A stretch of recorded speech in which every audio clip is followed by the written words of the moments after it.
Hey, what's up everyone? I love motorcycles and I have become more involved with the track life than I initially expected. So in search for the best experience, I decided to try out as many track day providers as I could. I tried Z2 track days, fun track days, Carter's at the track, and probably the most controversial, Cali track days. I didn't have the opportunity to try out Pacific track time, not by choice, but just because things didn't line up. So I won't say much about PTT other than nobody really talks about them in a negative way or says that they're the provider to beat. Now I want to share my experience, not anyone else's experience, just mine, with all of you, and the results might surprise you. First, let me start by saying this. The tracks themselves do not change, so Thunder Hill, east or west, is the exact same regardless of the provider. Sure, they could change from clockwise to counterclockwise, but in essence, everything is the same. I have not heard of any track day provider that makes the track itself any better than the others. The experiences may change, but the racetracks are exactly the same. So I'll start with the similarities across all the providers, and I'll go into details if any of them did something exceptionally well or particularly poor. They all have online registration, and it's not difficult to navigate any of the websites. They all have a waiver that must be filled out prior to getting out on the track, but will also have additional copies in case you didn't do it beforehand. On the day of the event, they all have a similar process. Step 1, register yourself at the counter to verify you're a paying customer, and then given a ticket that allows you to get in line for tech inspection. Cali Track Day does add 2 requirements that the others did not, and this is the need for photo ID and a helmet inspection. Not a big deal, it's not a bad thing, just something different. A mandatory meeting is also a requirement for all riders to discuss flags and the rules of engagement for the track, along with some humor and safety tips.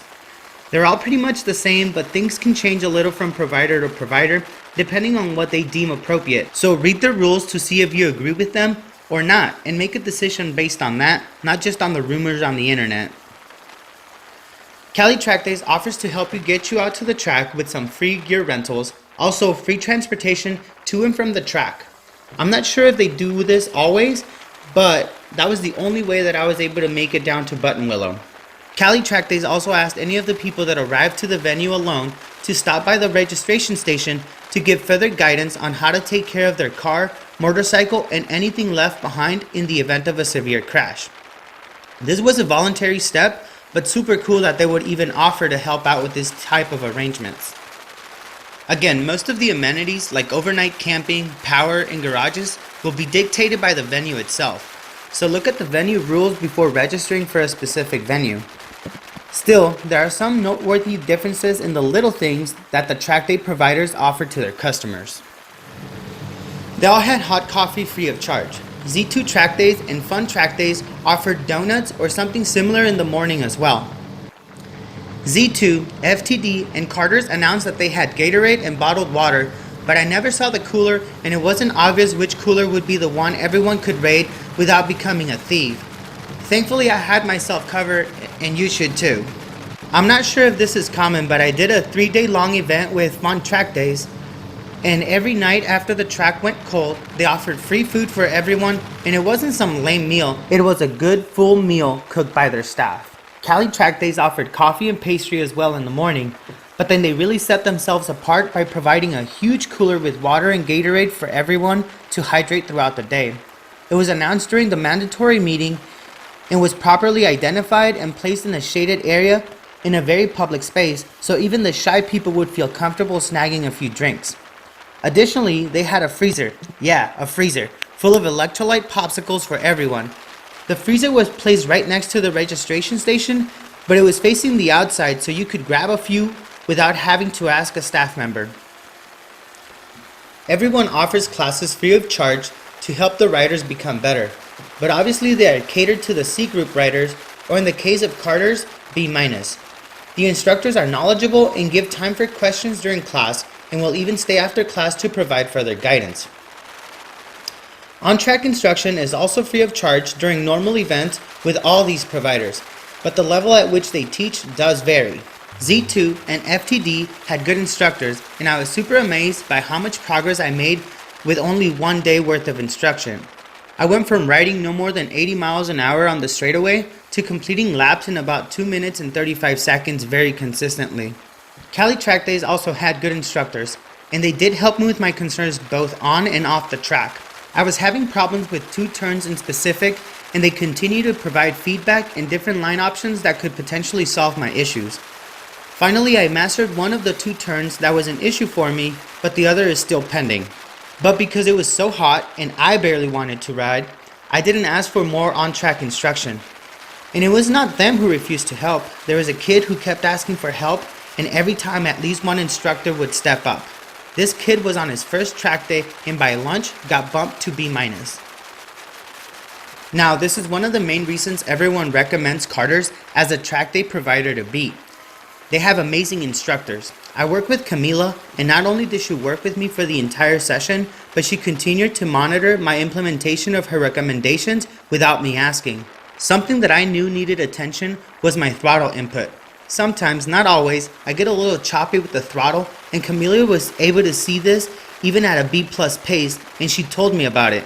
Even if the other instructors saw it, they never mentioned it. After the event was over, I posted my experience on Facebook, and Camila went to bat for me when I failed to properly explain what happened and why she felt I was worthy of moving up to B+. This is another testament to the amazing quality of instruction you can expect from an instructor from Carter's. Most providers offer similar rates for their events, but again, there's special circumstances for each. Cali Track Days is popularized and sometimes hated by their motto of home of the $100 track day. Unfortunately, all their events are on Mondays, and while it can be conflicting for a lot of schedules, it's an amazing price for an amazing experience. All the horror stories I have heard online sound more like a personal vendetta or an attempt to tarnish a company in order to appear superior without putting any extra work. But like I always say, if you have to trash talk the competition to look good, you're probably not that good yourself. Z2 Track Days has by far the cheapest and most comprehensive season pass at $1,900. They also give you 2 free passes for new riders to Z2 Track Days and the ability to sell up to 5 passes in case you can't attend one of their events. And although they don't include Laguna Seca, no one else does. Z2 has other options, but this is by far the best option. Fun Track Days always has a $15 off code that is given out by their instructors, so you can use that at the very least to save some money or take advantage of their many ticket packages that go on sale regularly, especially if the event is closed and they have not sold out yet. They also carry a very comprehensive season pass that gets cheaper as the season ends. I mean, it makes sense. You pay less because you're getting less track days. Carter's is one of the most expensive, if not the most expensive provider, but it's for a reason. They are very racer focused, and their instructors are among the best, if not the best. Most of their instructors are racers themselves, and the entire organization specializes in making racers. They're so racer oriented that they don't have a C group, and their suggested lap times are much faster than most other providers. At the end of it all, I would use any of these providers again, and I don't have anything negative to say about them. But if you're looking to be the fastest rider you can possibly be, I suggest using Carter's as your track day provider. If you're looking for the cheapest way to get into the track, Cali Track Days is the way to go. They don't have an A group and favor safety over speed demons in the track. While Z2 and FTD are great track providers, they're not necessarily the cheapest unless you get one of their deals, and they're also not the most racer-oriented organizations. So realistically, just pick the one that fits your needs, your budget, and everything that you want to do with your ultimate goals in mind.